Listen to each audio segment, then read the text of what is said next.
Just like introduction or anything, or like a fucking.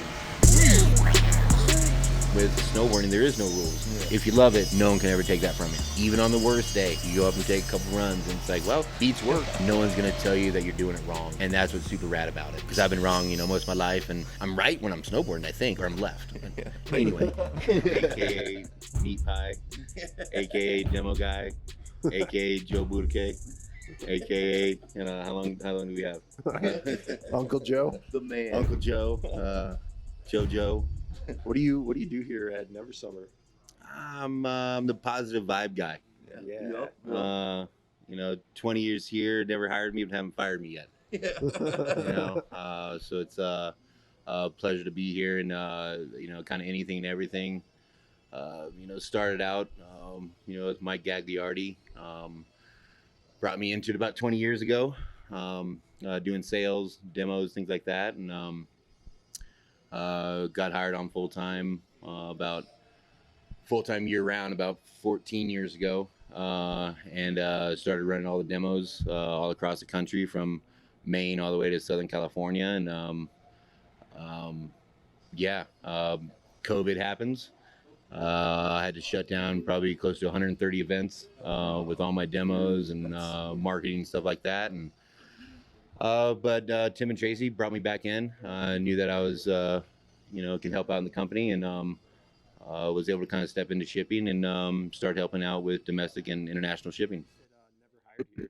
You just I don't know. Found your way here. I don't know if I've actually signed papers. I've got to actually think about that right now. I think with insurance, yes. But no, it was again, I was working under Gags, doing sales, and had another driving buses up in Summit, and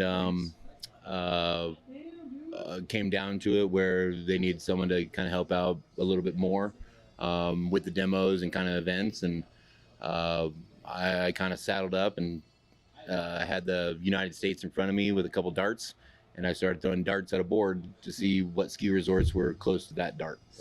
And that's how I got to kind of tour around the country and see plenty and have great memories, even though it's not in money. Yeah, we always said it, dude. Because we still do work for a snowboard company. Yeah. Just to let you know. Yeah, I know you've been like all around the country. How many resorts do you think you've been to? Is there a resort you haven't been to? Last time I counted, I think I'm up to about 78 resorts. Okay. Oh my. And been to every state but Hawaii. Nice. With my my past dog, Miss Bella. She never took one driving shift, but she never complained once. Live the best dog life ever. That's right. I'm gonna come back as a dog. Didn't you do a custom board with? Yeah, on it? I was actually able to. So, working here, very blessed. Every board that I've always gotten, was through the company. Never got to make a custom, just because I've enjoyed the boards that I rode. When it came down to it, unfortunately this last year, I lost my pup, and I was able to put her in a 161 big gun, with her ashes in it. So she's able to shred with me still, and all dogs still go to powder heaven. That's so cool. So I'm very blessed to be able to do that, and especially with the company that we're at, not a lot of other snowboard companies are able to make customs, and just like all the guys that work for us in the back, I've seen customs come out of here that are blow me away, with their own graphics. Oh, I put an Evo core in it with a big gun shape and a Swift core, things like that. So it's really rad to be able to see that happen with all the ideas that these guys have in back. So with all like the resorts you've been to, what's your favorite to ride, and what's your favorite to just have a good time at? Anywhere that there is snow. Anywhere that there's snow. Anywhere I can put my snowmobile down. Nice. But no, there's again, everyone's got their top fives. Again, it's everyone's got those big resorts. Everyone always names. I want to go here, I want to go there because of the name. Right. And they're great and all, but again, obviously you see the world now is very busy going to these resorts, and there's more mom and pop resorts. I like. Same. But again, you're in my top three. Is I won't tell you where they're at, but obviously Jackson Hole, Brighton in Utah, and Powder Mountain. You know, Oh, it's Utah, man. it's way too crowded at Powder Mountain, so don't go. Yeah. They don't groom anything up there, and you got to hike to a lot of stuff. But No cat rides. yeah, so that's my top three. So but there is definitely some little Monarch here, Red Lodge up in Montana, Soda Springs out in California, June Mountain, Bear Mountain, all these little ones. And it's, again, when I was sitting there with my darts, would throw one and it'd be like, is there one in Illinois? Is there one in Michigan? Chestnut. Yeah. And again, you Cannonsburg, out there in the Midwest, Tyrol, Yeah, that's a good one. Sunday River, Smuggler's Notch, out by Stratton, Smugs, you East Coasters. That's my favorite jam. So keep that one hidden. Yeah, again, it's the days that you do travel around. Everyone's like, oh, well, why are you here in Taos, New Mexico? And it's not snowing here. You should be up in Colorado. It's like, well, we put together a schedule, and we kind of got to stay by it so that the resorts are happy with all the resorts that we're going to. But again, from traveling for almost 16 years all across the country, every 2 to 3 years I'd come back to that resort, and instead of being 55 degrees and no snow, 3.5 feet and no one in the parking lot. And they're like, well, why are you here? It's like, because of this. Yeah. And again, it's given the worst of snow, given the best of snow, snowboarding with my friends. I get to meet people on the road in different cities that have the same passion as me. It's we make one hell of a snowboard, but hell, if they're snowboarding, let's go snowboarding. Show me a new run there. Meeting up with a lot of locals, they'll be able to show me a good time on the hill, and then direct me to the good place to get a cold beer. Yep. Yeah, I've put in close to 850,000 miles for this company, in about 20 years. How many hot dogs do you think you eaten? Woo. So again, there's a lot. I am a hot dog connoisseur. Yeah, Nice. I'll fill up at a gas station if it says 2 for $2.50. Yeah. Sold. Oh, Like, yeah. there's not even a question. Doesn't matter what time of day, what time of night, what time of morning. Dude. Done. Like, and there was one year, I think it was one of our team riders, Chris Corning.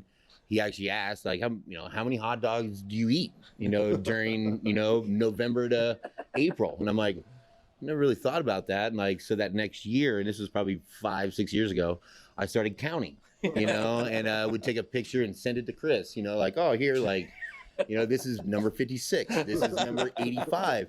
And he's like, oh, you're only like 3 months in, you're over 100. And it's like, yeah, but I've been on the road, and it's like, and again, I'm a sucker. 250. I know, it's the best deal. It could happen 2 times in a day. Those rollers, you can only get one roller for that. And I'm like, hey, when are these going to be ready? Okay, I'll go fill up my car. I'll come back in. But I think it was close to 178, I think, in 1 year. Nice. Which an average person I looked up eats about 20 to 30 a year. Yeah. So I consider myself above average. Yeah. Again, it's not the best for you. But when you're drinking coffees, and it's something quick, and I just want to get back on the road. I am a great tourist, but when I've got a destination ski resort, again, the show must go on, and if I'm not there or the truck is not there, we can't do what we do. So that's if any hot dog company wants to give me out there, Nathan's, let me know. Oscar Mayer. Cheesy bratwurst, does it work too? Yeah. Johnsonville, Johnsonville. But yeah, 170, I think it was. Is like my stomach can take a lot, Oh yeah. So another question we had, current setup. My current setup would actually be, the last time I rode was at Woodward Copper with a bunch of our team guys and Grom snowboarders this past June. Which I seen So- that back tail. I'm trying to hang with the young kids, man. Was it front side back tail? I'm 41, so I don't know the terms you young kids know. That thing's huge too. That thing's I try to huge, survive dude. the week. That's the main thing. You got to survive the week, even though these kids are about quarter your age. Yeah. Current that will in the park, if I'm knowing that I'm just riding the park, I'm usually on the 53 Funslinger. Nice. My any day and everyday board is 52 Swift. We no longer make anymore. Or a 48 custom Swift that was made in the 62 mold, so made it wider that I can ride in the park. And tight. people are always wondering, oh, those, all of our shaper boards, our Big Gun, our Swift, our Harpoon. It's like, oh, those are free ride boards. Yeah, technically they are. But again, going around when I've got a fleet of 120 boards in my truck, I do ride every single style. So I know which ones I like. But I know that person, there is some guy that's going to take a Swift into the park. I know there's some guy that's going to take a Chairman into the park. I know there's some guy that's going to take a Fun Slinger into the park. So call it, product developing, product testing. I know they'll be able to handle it. I just think it's super rad to be able to get on, say, a rail or anything, jump and to see the shape underneath your foot. And it's actually able to do what a freestyler twin is able to do. Again, stiff, flexible. But the Swift is my number one. Ever since I made it, I've had at least one of them every year. POW board, opening day board, on the back of my snowmobile board. My friend needs a board, use this one. So it's again, it's an awesome tool.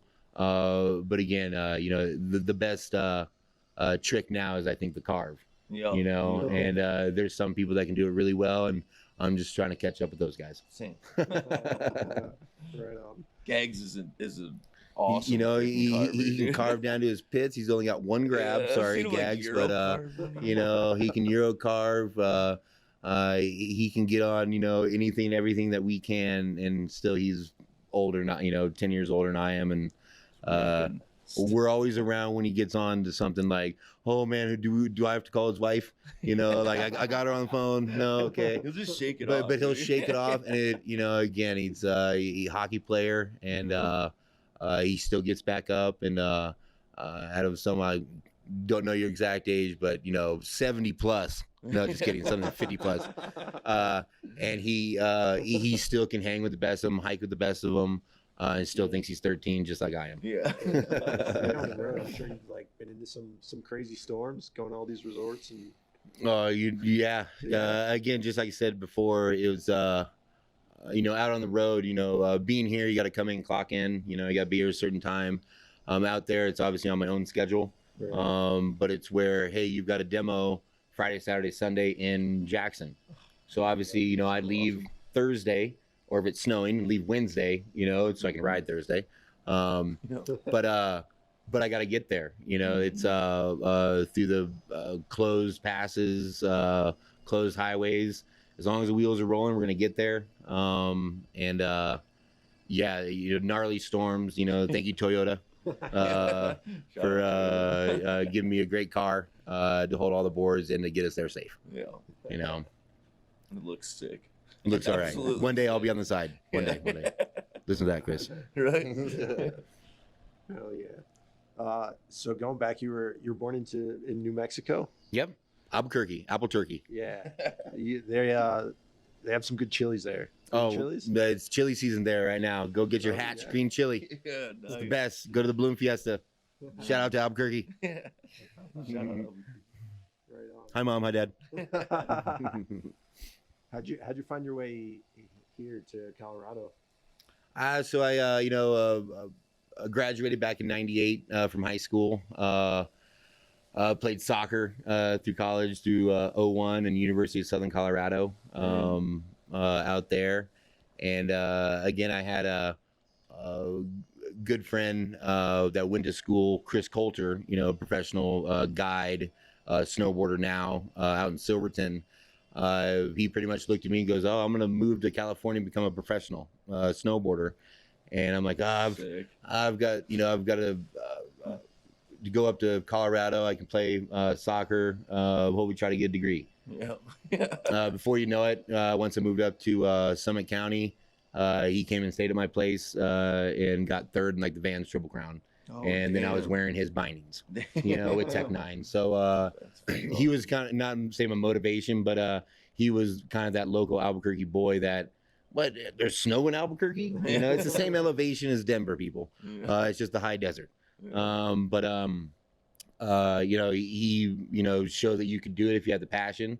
Obviously, I'm not even close to as good he is, but I'm still here, and I sell fun, and it's super easy to do it.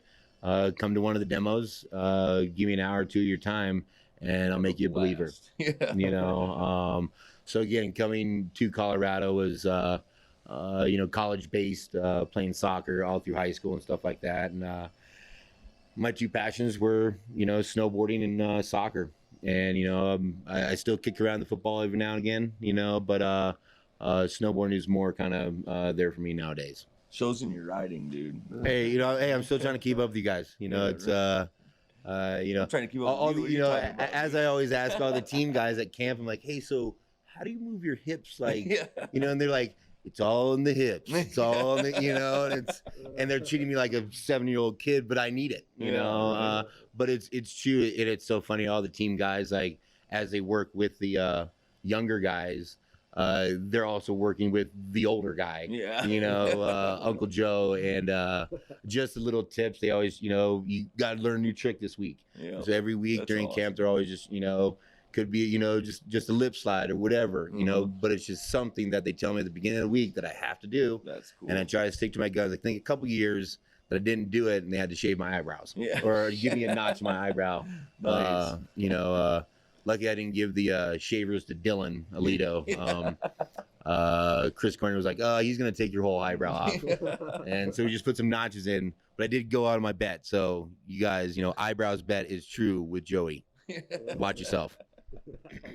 If you don't know the eyebrows bet, well, hang out with me a little bit more. Yeah. You ever do any slalom racing? I do bank slaloms. That got a real popular. Call it 5 years back. They always had the, of course, the legendary bank slalom up in Baker, which I have not been able to go to. Been trying to put my bid in. One day I'll get up there. But there's a lot of different ones around Colorado that happen. The slash and burn up in Steamboat that Powder Tools puts on has been up until last year was like 6 years deep, getting close to like 350 competitors. Get to see a lot of the reps and other all the other guys from the industry out there that we're always trying to compete. I always see Dave and also Faircloth. people around here. I always see Dave Faircloth. Faircloth, too fast. Yeah. I know you're in a car right now speeding, but no, and Faircloth is one to beat. Like Yeah. he's won a few times up at Brighton. There's a couple. I think it's the Turn and Burn out at Powder Mountain that they put on, which is an amazing event. Lucky Slice Pizza, you guys are awesome. I like pizza too. Same. But and then also we started, or not we, Never Summer started one, the Neverland Bank Oh, that's Bank right. Slalom up at Loveland. Yeah. And so Vince, come on, you can't call me during this.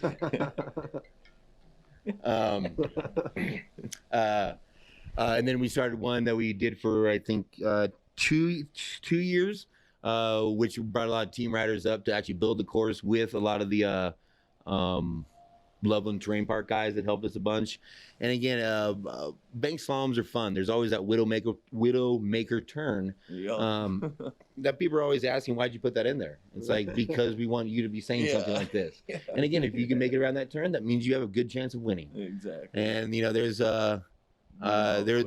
1 year that I tried to triple and I doubled. My Dude. chest hit the triple. Oh, So obviously didn't make the top 10 on that one. Yeah. But I beat a couple of the guys from the factory, Jared. And so Is Jared pretty fast? that's okay. Jared's very fast, talks a lot of trash though. He's got me on the split board though. I'll give him that. I heard about one bank slalom that you lost. Oh man. Well, yeah, that was that was up at the Slash and Burn. We all Micah, me, Everett, Chris Corning, were up there the night before. Everyone puts in, the Slash and Burn. Everyone's got, a lot of tattoo bets, or there's people that's like, hey, if you lose it, you got to eat vegan for a week, or you got to eat. You can only eat hot dogs, which I would love that one. If anyone wants that bet, I'm into it. I'll lose just because. But No, it was one night, and I was I bet Everett, bless his soul, but it was his switch time can beat my regular time. I'm like, Everett, very good, one of our local pros, one of the guys that traveled with me, around the country. Love watching him shred, but it's very quick. But I thought I could be, switch. Come on. And the whole thing was, we were thinking the night before, save a horse, ride a cowboy. And we're like, all right, well, we're gonna need a tattoo bet. We got to get, a horse riding a cowboy. And we're sitting around there, we're throwing cards. I'm having a couple beers, and I'm just like, all right, what about Pokey riding Gumby? Oh, that's sick. And he looks at me and goes, who's Gumby? I love because he's young. I'm 41. He's 32, I think, 33. So again, it wasn't his day of age when I was growing up. I watched Gumby and Pokey. Oh yeah. So from that, coming down to, I get my time, and at the end of the race, say from 3 to 4 o'clock, is the switch competition. Yeah. And so the sun's starting to go down, and we start seeing time. Like my times were slower because it was still warm out. But as the sun went down, the time started getting a little bit quicker.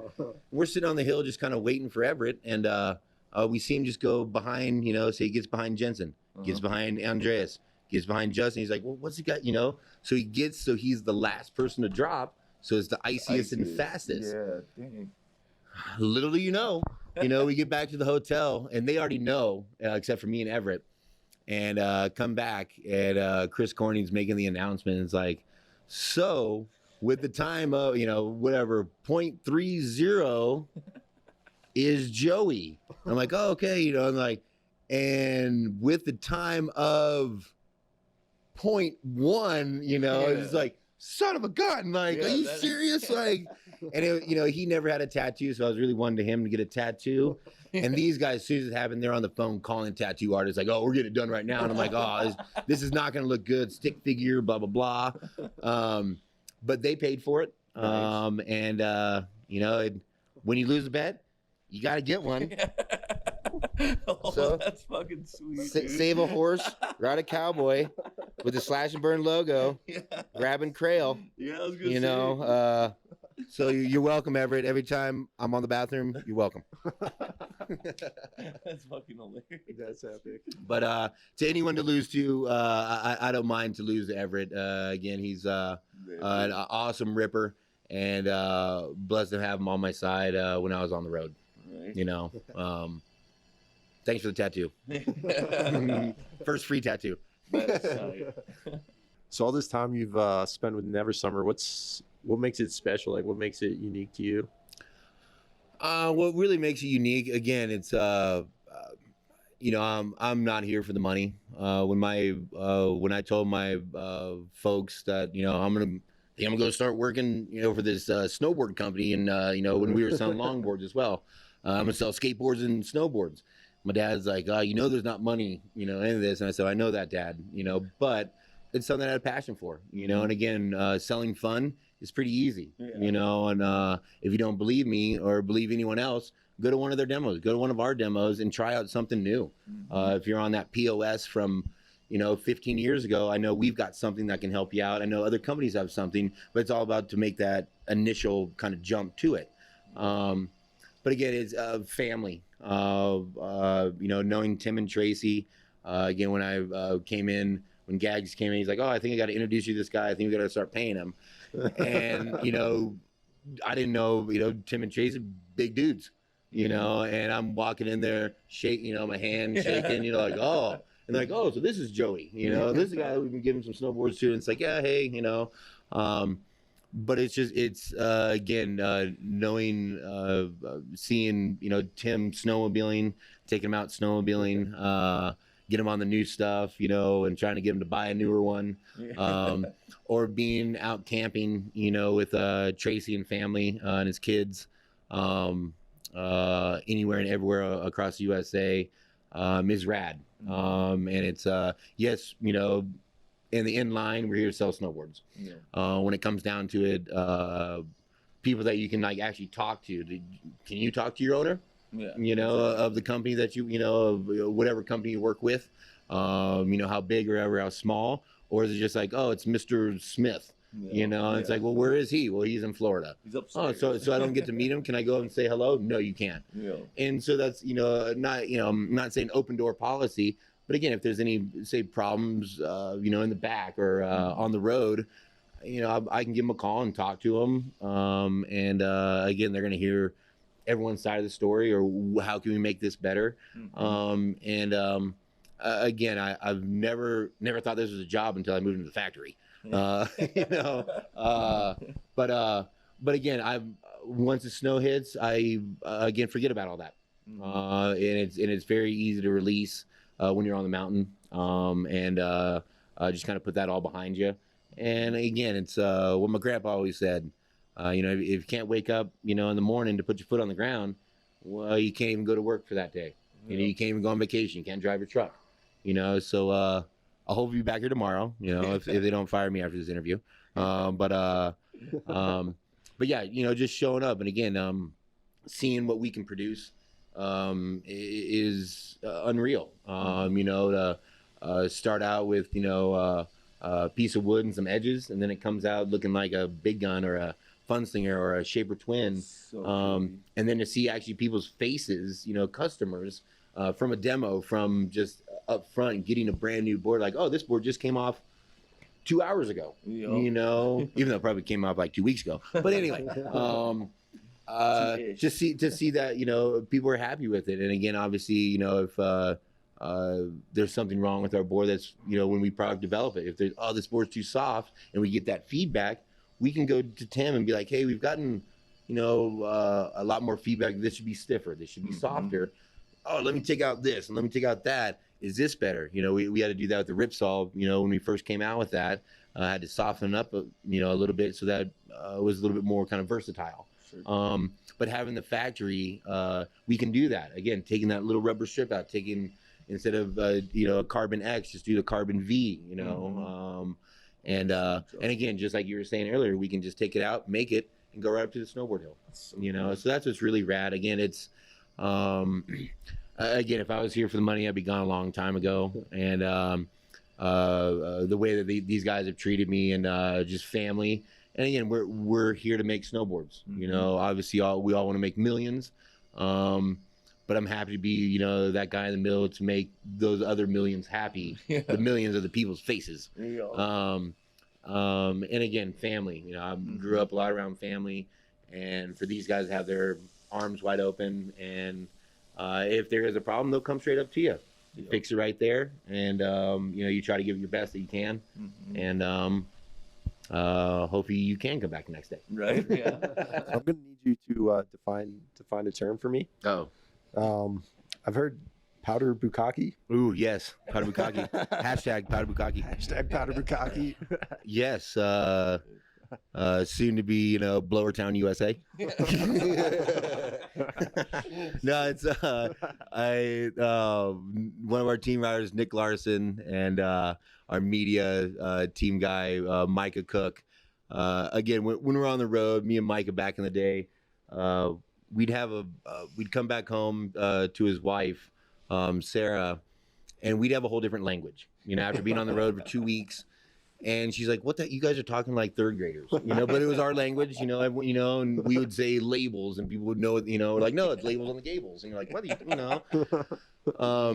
But again, so Nick Larson and Micah Cook, you know, obviously the term is, you know, what it is. If I've got to explain it, then you shouldn't be listening. But obviously, I'm a powder hound, and I want to get, you know, if I've only got 100 yards, I'm going to try to bang out like 6 face shots, you know, powder bukkake shots. And again, it's that feeling, you know, I know you guys have had it. It's like, you know, you put your heel side in and you're in the white room, you know, and it's like, you know, I told Vince when we were in Alaska, it's like, no, I just want it up in my face, Vince. Like, I don't care. I want to choke on it, you know? And he, you know, again, powder bukkake, you know, if you don't know, you know, then you haven't gotten to the white room yet. Yeah. You know, come riding with me. You know, you might get a sticker.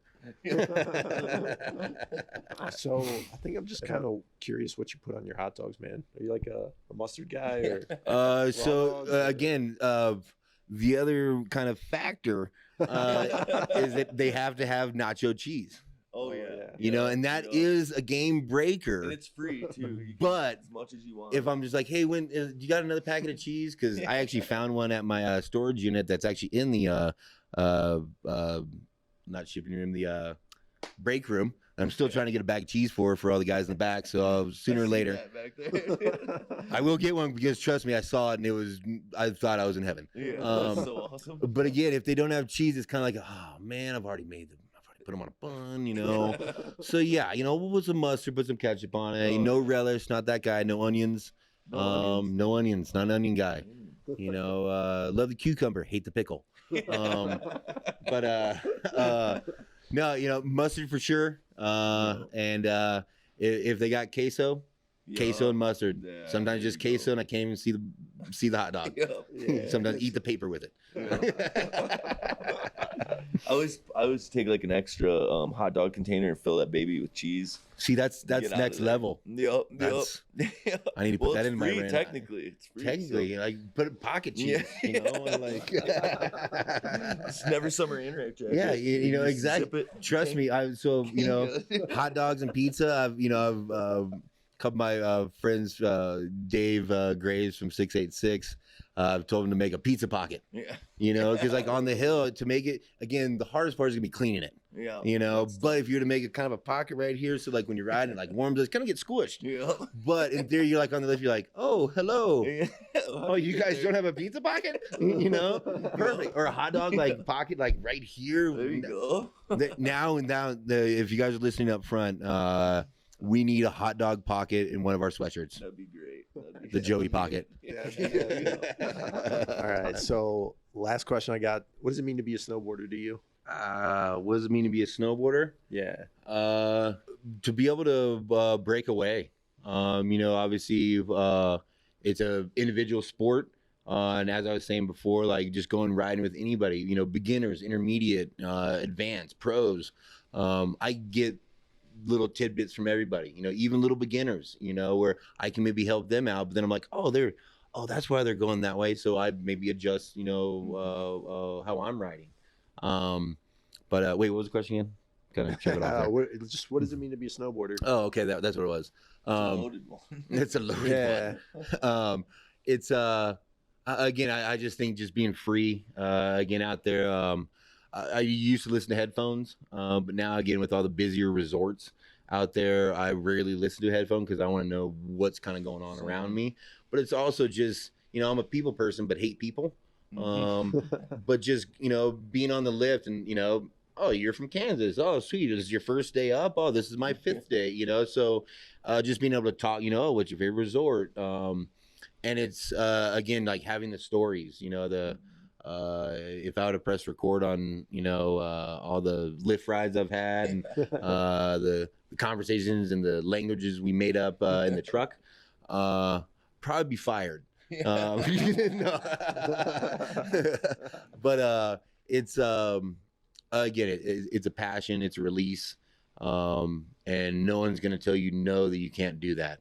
Where obviously for other sports or activities, there's, you know, rules, where you know, with skateboarding, with snowboarding, there is no rules. You know, it's you guys could do a hand plan and I could do a weaker hand plan, but it could be tweaked out because my shoulder just got dislocated. You know, but again, you know, doing a nose press, doing a 360, doing a different grab, like it's again, it's a passion, it's a love that you know, no one will ever, you know, if you love it, no one can ever take that from you. That's true. You know, and that's what's rad. Again, even on the worst day, you go up and take a couple runs and it's like, well, beats work. Or, hey, I just made this new board and I'm trying to see if this board works. So it's like, oh, I'm going to probably develop a little bit, you know? So it's, again, it's a very, you know, as you guys know, just a release to be free and being in the mountains, not hearing anything, not, you know, yeah, you might hear cars and, you're at Loveland or whatever. But it's like being up on the mountain, hiking with your buddies. Hey, you got to take a break. Take a break. Dude. You know, A beer break. you know, when me and Vince were up in 8K, all the younger guys, Everett and a bunch of the dudes, Jared, you know, they were probably 150 yards in front of us. And the guide was behind me and Vince. And I looked at Vince and I go, the Joey needs water. Vince starts cracking up, you know, and he's like, you can have water whenever you want, man. You want a sandwich? You want, you know, whatever. The V approves. And again, it's you never trying to, you know, never try to keep up with someone. You know, you can always progress. And again, it's an individual sport, and no one's gonna tell you that you're doing it wrong. And that's what's super rad about it. Because I've been wrong, you know, most of my life, and I'm right when I'm snowboarding, I think, or I'm left. But anyway. But thank you guys. Dude, thank you. That was rad. Thank you, man. Hey, you know, this again, you know, how long do we got? You guys want to hear the 2 worst jokes you've ever heard? Yes. Ask me if I'm an orange. Are you? No. Why'd the cat fall out of the tree? Because it was dead, and that's all I've got. Mic drop.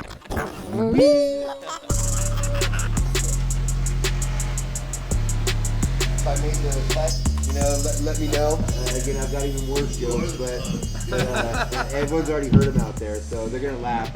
Those are my 2 worst jokes that I say on clinic. They're like, Joe, we've heard the orange one before, and the cat one. Get another one. Okay, then I'm done. Like, you guys need anything else?